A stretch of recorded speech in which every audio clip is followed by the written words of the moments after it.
Hello, everyone, and welcome back to the Digital Nomad World Weekly Series. I'm Becky, and I'll be your host. And today, we're going to be talking with Chance Taken about something we've never talked about on this show before, but I'm so excited to discuss it with you guys. We're going to talk about building a digital country.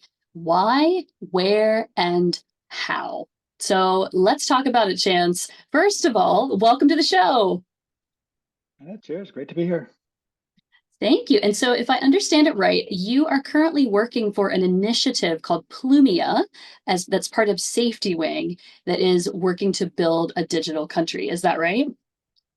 Yes, that's correct. You can think of it, maybe an easy way to think of it is you have SafetyWing is kind of building a lot of the infrastructure, so the social safety net, a lot of the functions that a state normally has. And then Plumia is kind of thinking about, okay, once we have that, what will this bring us? And then what would an actual country on the internet be? And what would the institutions be, the community be? Does it even make sense? Sort of thinking around that part of it.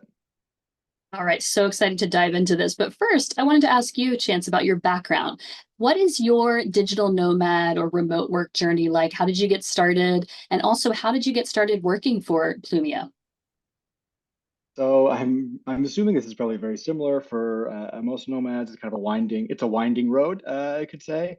I originally was in education. That was my background, kind of passion growing up. It'd be like, okay, I'm going to be a teacher. I'm going to be a teacher. And I did that for 4-ish years, and then started to get interested in thinking about, okay, what's next? And how can you think about education in the 21st century? So kind of thinking from formal education, when was that created? What did that solve? And then we're in the 21st century, completely different world when formal education as we know it now is created. So I just started thinking about that, and I basically did a transition into I was learning programming, and then ended up creating basically like an ed tech platform, and I did that for several years. So I did that. I still was teaching on the side at a platform called VIP Kid, which some people may have know was an online teaching platform. So I had these two kind of education projects that were both remote. So I did. That's how I transitioned into remote work and nomadism. That's fantastic. And how did you feel about the nomad lifestyle? Was it something I know a lot of Uh, people when they start, it's like they don't want to go back to, they can't go back to the office after that. How did you feel about it? Yes, I definitely feel that. Like I haven't gone back since, and I started maybe 2016, I think, is when I took the plunge there. And it was almost I went actually the reason I started almost by necessity. I was doing these projects, but my girlfriend at the time, I was living in Korea. She was from Europe, and then so we moved to Europe together. And yeah, so it was kind of a forced transition that I'm grateful for. Yeah, I do love how this like nomad lifestyle or remote work allows us to work from anywhere because yeah, like you said, a lot of times you can't find local work and you need to pay your bills. So it's great that there's so many options. All right, so let's dive into this digital country idea. So first of all, you were saying that Safety Wing is like there's two sides. There's the Plumia, there's the Safety Wing. How does Safety Wing currently help the digital nomad community for those who've never heard about it? I think the simplest way is it provides travel insurance for nomads specifically. It's a company, or there's two ways you can think of it. One, it has infrastructure travel insurance for companies, but also for remote workers generally, because it has SafetyWing caters to both individuals, so B2C, and then also B2B with companies. So helping basically remote companies. Kind of the norm, if you're a remote company, is you'll have employees from around the world, and they have a big issue of how do you handle services, health insurance, this sort of thing, and SafetyWing helps on that side. So for Nomad specifically, I think I can think on like when I first used it, because I've been using it since I think 2018. And what really jumped out to me was just I felt so shocked that something I felt so seen, if that makes sense. Like this is a company that's actually catered for my lifestyle, and any nomad who's been doing this for a period of time has experiences of just interacting with institutions or individuals that are like, what are you talking about? Like you can imagine talking like I'm from a small town talking to a bank manager in my small town, and they just like can't comprehend. Like they're just, this is what is this? And so that is the norm. I think this maybe doesn't. It might not be as intuitive, but I think this is a big thing that SafetyWing does to the nomad community is actually just like we are devoted towards the nomad community and trying to like normalize this lifestyle, build infrastructure for this lifestyle. So to me, like as a user before and I think this is what stands out to me as like the biggest what SafetyWing does for the Nomad community currently.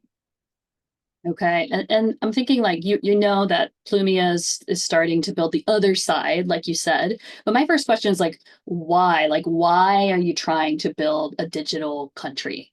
Why should we do this? So there's really a few ways you could slice this. I think that the simplest way is we feel that there's an opportunity to kind of create more equal opportunities around the world for people. Um, to give an example, in that previous project that I was in, the ed tech, it was helping people transition careers from all these different careers into tech, into programming. And it was people from around the world.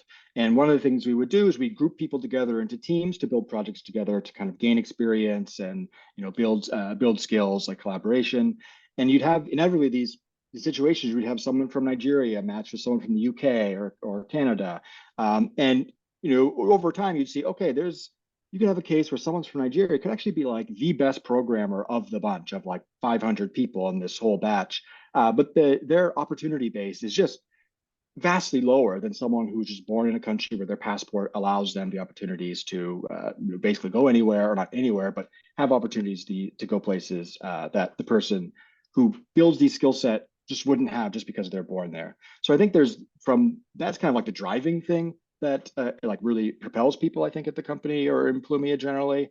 But there's another way that we think about it. It's more pragmatic, is just sort of looking at this belief or observation, maybe is a better way to put it, of historically when there's a big technological shift, the social institutions shift, ways people organize shift, way people identify, these things all shift as well.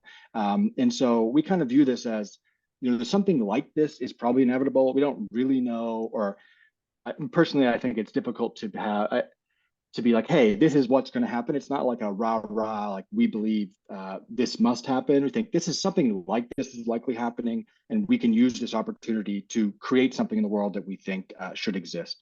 So that is kind of a broad stroke. And if you want to jump into other pieces, we can jump into that as well. Now, I love this idea that you're flattening, you're like leveling the field, let's say, for people and giving people opportunities. Because as we know, I'm American. I believe that you also are. Where are you Canadian. from? Canadian. Okay, Canadian, that's get a little always passport gets me power. every time. Chance. That's the one accent I can't crack. Yeah. But I think, okay, this is a great example. Like you and I just, you're just over the border, but we have so many differences in terms of what we have access to based on which countries we can go to for visas and our healthcare. That's a whole other show. I may find myself paying more just because I'm from America versus Canada. So I love this idea that, SafetyWing is already working on the health insurance piece, but you're going to have more opportunities or more of the same if you can, let's say, become a citizen of this internet country. So Chance, how do you ideally hope that this could work? Do you think people should have to pay a certain amount of money to join this internet country, or what would be the requirements in your mind if you were like ideally building an internet country that people could become a part of outside of where they were born? This is a great question. So I think there's a couple ways we can look at this. One is kind of the pragmatic, what options exist and like what is the path to get there to get started. That's one way. And then one is like, what is the ideal scenario? On the pragmatic one, I think in reality, how we're going to get kind of there is the opportunity is countries, they want they basically, this is a new phenomenon where countries, most countries in the world are used to losing people. They're used to brain drain, people going to countries like the US, Canada, Australia.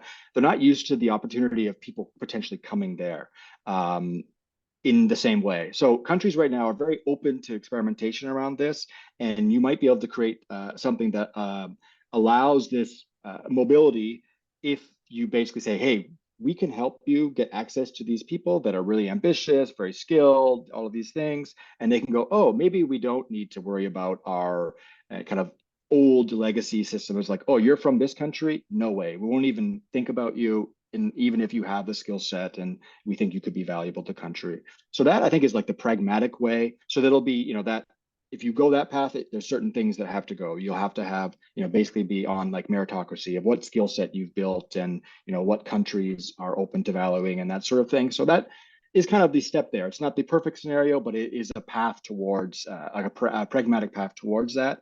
And then as you go, you build, and go from there.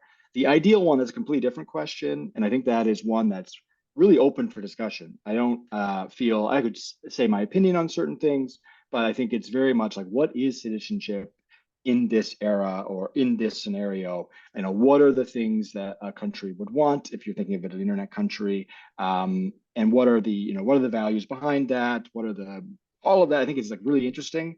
But I view that as a separate bucket that's more very open to discussion. Yeah, there's so many ways you could go because one way I would think is that a country decides, let's say, to partner with Plumia, and they're going to provide a lot of the infrastructure on the ground that the internet country, the I don't know if you're calling the country Plumia. Let's say the country was called Plumia. Citizens of Plumia could go to, let's say, Portugal, where I live now, and they could get their healthcare on the ground there. I don't know if a country is going to partner with the internet country to make the physical happen and the physical reality, or if this separate, completely, standalone internet country is what's going to fuel like how everything's going to work. What do you see happening? So there, I think I'm more, so in a way we can think of it as another popular way of thinking about this is Balaji. He wrote the book The Network State and kind of popularized this larger idea. And his big thing is basically you accumulate people, a community in the cloud, and they go to physical space. And it's not super clear on how that will actually go. Like, what conditions would a country be open? There are no frontiers anymore on Earth, essentially, for this. There was some experimentation around seasteading. I think that's kind of died down. I don't know how practical that is long term, but basically, it essentially comes down to, I think there's no way around essentially making agreements with countries. That would be the only way I see this happening. So the way I view it is there has to be some kind of mutual beneficial situation for countries that they'll give up space. But I also think we think of countries as they are now. They are based on conditions that exist at a certain time period. Before, you couldn't communicate. Like when the nation state was formed, the modern nation state, you couldn't communicate with people very far. Like I was actually just reading about historic guilds, like merchant guilds, craft guilds, and I had this funny thing that I found was basically like they're talking in UK, these two cities, they mentioned these two, and they were towns at the time period, and they referred to each other as foreigners. And I went on Google Maps and looked it up, like how far they were. They were literally an hour drive, but they considered each other as complete foreigners. So the reason I mention that is that our conception of what a citizen is, what a country is, what a foreigner is, these are like always in flux. And I think when we get to thinking about an internet country, maybe it isn't necessarily like it has to have a set period of land that like this is our space. Then we need all these other things like armies, all of these. It might be there's kind of this in between space that's like kind of working with legacy nation states in a mutually beneficial way, that maybe you're having sections where this place. Another potential example of this would be we have a large demographic issue happening in the world, and you could see 50 years, 100 years down the line where you have places where they're basically empty. I mean, there are incentives for countries like Italy, Greece now, where they're like, we have basically empty villages or dying villages that we want to find people to come there. And you could imagine a situation where they have this kind of in between ground where they're like, hey, we'll partner with an internet country to kind of give you space here. And we'll find ways that make sense, like for the citizens of the initial country and the citizens of the internet country, that it makes sense and is like a doable position. But I think that's the most practical way. If I think about what is realistic in the next 50 plus years, that would be the one that comes to mind. I don't really buy or I should say buy. I think it's lower probability that it will be like they get a piece of land and then it's almost like nation states that they are now, but with an internet personality, if that makes sense. Yeah, drawing people, drawing skills, like you said, from the internet. And then, do you think that an internet country needs a physical space to be part of it? Yeah, I think that's the one that I'm more dubious on that. It's not clear to me that that's exactly the case. I think people have to. I think there's valid ways to think about can you actually have a legitimate, like there has to be a physical aspect to a country to some extent. But whether that's people coming together for a period of time or going together, like pastoral nomads historically moved as towns or small communities, like kinship clans, this sort of thing. You might have something like that. Like you could look at remote year. What does remote year with an internet countryside look like if that were to exist? Or there's another really interesting kind of cropping up recently called pop-up cities. I don't know if you've heard of that, but that could be a potential one where you basically these are you could have an internet country where let's say you have 20,000 people that are part of the citizens of this country, and they could just sort of appear places periodically. Maybe half of them show up in a place. They have a relationship with the country, kind of like almost like traveling fairs and that sort of thing in medieval times. I think there's a lot of like interesting paths you could go. You could probably tell I feel it's important to have some epistemic humility with this topic and not to be feel so certain. But yeah, I think there's a lot of interesting paths here.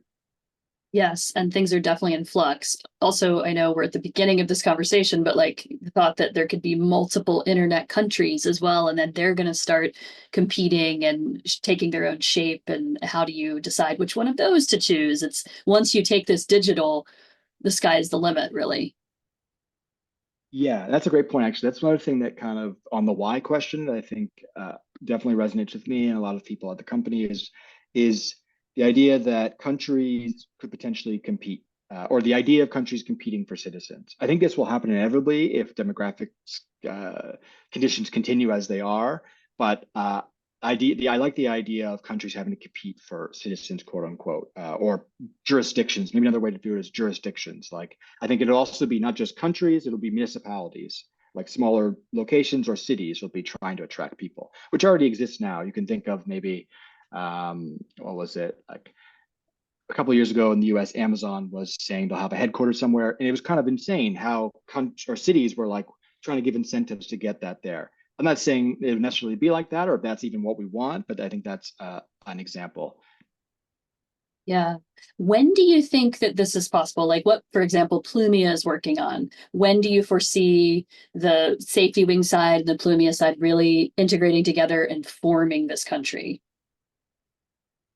So I think first we have to get clear on what would be the success metric there. Like how do you, or how do you, when do you say you're a country? When does that exist? I think Yes. Balaji, he talked about diplomatic recognition, um, but it's unclear. It's diplomatic recognition and by the UN standard that it is a nation state. I think that's a little unclear how that will happen. I think it'll probably be in reality, you'll be an internet country and it's kind of debatable on the terms, but much earlier than it gets stated in some international doctrine somewhere. In the same way that right now we kind of live on the internet. A lot of people, if you think of the percentage of or the amount of time people spend on the internet, their interactions, the way they make money, a lot of people kind of already do live on the internet. But as far as what needs to be done, I think finishing the global social safety net. So that's a product that SafetyWing is working on now, which is basically like for remote workers to have a safety net in the same way that a country has a safety net. And figuring out that, which is, I think, in the next year that it's going to be ready, might even be earlier. And then after that is building this. We have a project called Nomad Border Pass, which is essentially like the Schengen for remote workers. You can think of it that it's a multi-country visa that allows us to handle the selection process for countries, and then they allow us to. So that includes people from, we can take in people from Nigeria, Somalia. In theory, this would be what we want to get to, and that those people have access to all the countries. The countries have partnered with us, and in that case, then we've actually partnered with countries. Then there's kind of the diplomatic stuff happening already, and then you kind of build up from there. So that's kind of how I view it from there. I'm not sure. It's not clear to me yet, like if it matters whether or not we have like an international thing that calls us a country, if we're actually able to create the value and build the institutions. Um, yeah, so that might be a kind of a roundabout way to say what I think it will be. Okay, so the Nomad Border Pass concept, it sounds really fascinating. So you are working on that right now, and you're having like, Yeah, like how many countries are you trying to include in this border pass? we're hoping to have 10 in the first for the beta test. Yeah, Nice. 10 countries we're hoping. So we're kind of in the initial periods now, kind of talking to people in governments, kind of gauging their interest, and then also working on kind of earlier partnerships with countries. Because another way you can think of this is, I think there's over 80 countries now that have some form of digital nomad visa. So you can view that as an indication that they're very interested in exploring stuff here. Um, and then I think you also, another thing to watch here is, I think around countries like, let's say Japan, there is their demographic issue, or South Korea is so stark that I think they're going to be really looking to experiment with different things essentially because they view it as existential. I think the Japanese prime minister last January, he wrote, or he spoke basically said, this is, we're talking about whether or not our society will function or not in the future. So talking, these are major issues that countries are facing. And I think they, they will have to inevitably solve these with mobility in some way. So I think that's an area to watch as well. Yes, and I know Japan has been, over the years, very close to the outside world. So to think that they would be part of the border pass or open their doors to the digital nomad visa, which I have heard talk about for next year, possibly, is incredible. Yeah. But yeah, it makes me wonder, like, okay, taxes, for example, like how are these countries going to benefit from the border pass? Like, are they going to, does that mean now you're going to be paying some taxes to the country? I know it's a thing that people, like, countries are never going to get away from. Yeah, I think this is going to be one of the most interesting and potentially controversial areas of this space as it goes forward. And this is kind of gets into the thinking about what is the, if you were to create the conditions, let's say you had the conditions of now, would you have the same institutions and setup as you have now based on nations and this sort of thing? Probably unlikely, because you have a case where you think of a lot of digital nomads now, at least ones that we've talked to, it, and myself personally, it feels odd to be paying taxes in one place if you're living amongst other places. Like, I think people generally want to be paying taxes in a different way, and they are like contributing, maybe not the right word is, people want to be contributing the places they are in different ways and like in meaningfully contribute. And so finding different ways, like what is the right space there? I think you'll have a lot of pushback from countries like, let's say Canada might not be interested in this at all, losing that potential tax base, but they might be interested because they might lose a lot more if they don't integrate. So you could think of something like maybe there's worked out with all the countries of, sharing taxes somehow, or you work out some uh, algorithm or something where I'm in X country for this many days, X percentage of my taxes go here. I don't know how that would work, but I think the once we get into the partnership with countries and be able to say like, hey, here's all these people, and we're able to almost like advocate for this group of people who are living this lifestyle and kind of barter with countries in on their behalf. I think we're starting to get into interesting questions around, what does tax look like this globally in this system? How do we improve that? I think countries, nation states who have typically people who are nomading a lot and they don't want to lose that tax base. I think they're probably more afraid of, like, they don't know what's going on. A lot of people might find other ways to pay taxes different ways or avoid taxes, and they probably would be incentivized or interested in finding ways to like reduce that uncertainty and kind of clear that up. That's kind of an idea I have around it, but I think that might be the most interesting area to come. Oh, yeah. I know that we're not going to be able to avoid taxes altogether, or most people won't. But like you said, maybe they'll feel better being able to show a jurisdiction like, look, I do pay taxes somewhere. Because, yes, like you said, once you get on the road, it becomes unclear unless you're American. You know where you're paying taxes at that point, at least for now. So, another question I had for you is, I have to say, like, Plumia, it's part of a company. You're building a country as a company. So it makes me think, like, who is going to lead these internet countries? Are they even going to have leaders? Should a company lead a country? Yeah, I think that's a valid question. It also gets into a question around the social safety net that sometimes comes up in questions is or feedback is, okay, let's say you're thinking about a retirement product. I think about a nation state as now, I generally think it's going to be here. Whereas a country or a company, especially a venture-backed company, it's okay, how do I know it's going to be here? Now there are solutions around there, like you can use other forms, basically, where even if the company falls, the social security could be covered by another entity or some way they get around there.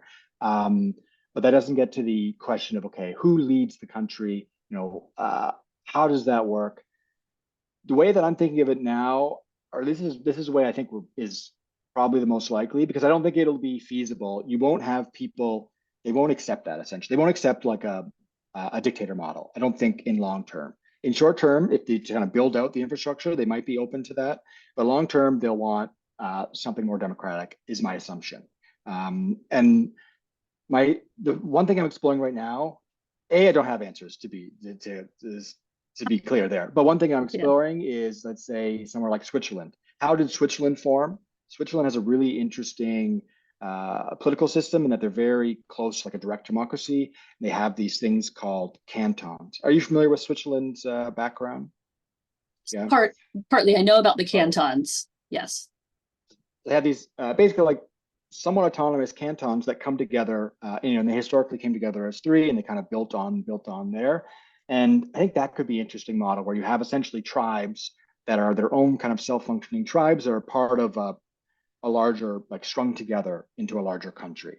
That could be something I could think of. And then you have a lot of self-checking. Maybe you have tribes, maybe they could be companies, their own, I don't know, communities that are traveling together and that are organized, that they could kind of, decide things together, like where they're going to go, what do they want to work with countries and that sort of thing. I think tying those together would be an interesting model, but it's kind of open. I think we're basically at this moment, we're thinking, okay, let's build this infrastructure and see where it goes from there. I think it might also be it could be the reality where, country is just kind of like a confusing word that doesn't end up being the word we use. Because essentially we're talking about institutions. Like countries are just an institution in the same way. You could think of the church as an institution. You could think of a club as an institution. They have different names and different kind of values put them, but they're essentially institutions and they automatically change. That's kind of the way I think about it. Yeah, it's very complicated. There's so many moving pieces. Also, I'm thinking of blockchain technology and how they're building infrastructure around identity and also being able to like track the voting and governance and things like this. So maybe this technology can also be incorporated into the future models we see so that everything can be logged and everyone can vote and participate just digitally and immediately. So you have like much more integration and a lot less corruption. Let's hope. Yep. And actually on that pop-up city one, there's one project that's emerging called Zuzalu, which is seems to be forming into this like really interesting community where they are traveling together or setting up where they go to a city for 2 months. And they're very much, all Web3 people are basically nomads by default or remote workers by default. So they're kind of thinking in this way.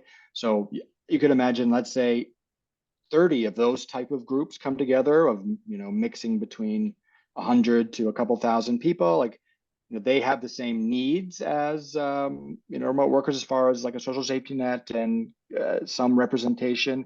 Maybe those can come together and kind of form something. And then we help with the infrastructure and the interaction, like kind of the bridge builders with the current government situation or nation states. That could be a potential model as well, but we'll have to see. Yeah, countries are always going to need companies to help them. I mean, the companies are the fuel. So we're not going to have, I think, two of these distinct things existing apart from each other. But last question I have for you. What about the metaverse? Have you guys considered or decided maybe everybody can meet online in like this, physical space online and have meetings and do a lot of things there?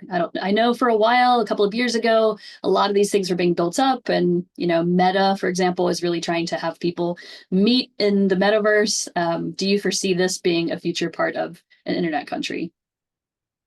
I think thinking longer term, medium to longer term, absolutely. And sort of thinking, okay, let's think right now, the blocker is probably the technological, kind of putting aside the speculation, all that weird energy that came with metaverse a couple of years ago, also the positive energy around that. But just putting aside that, I think we look at maybe Apple's, I think it's Vision Pro, their VR technology. I think once you get companies like Apple really pushing the bound like in there, and obviously Meta is putting a significant portion of their research budget into that. Once the technology is there, then it's more interesting, I think, and definitely something that will be more viable. Again, it's more of like from our perspective, it's kind of the pragmatic.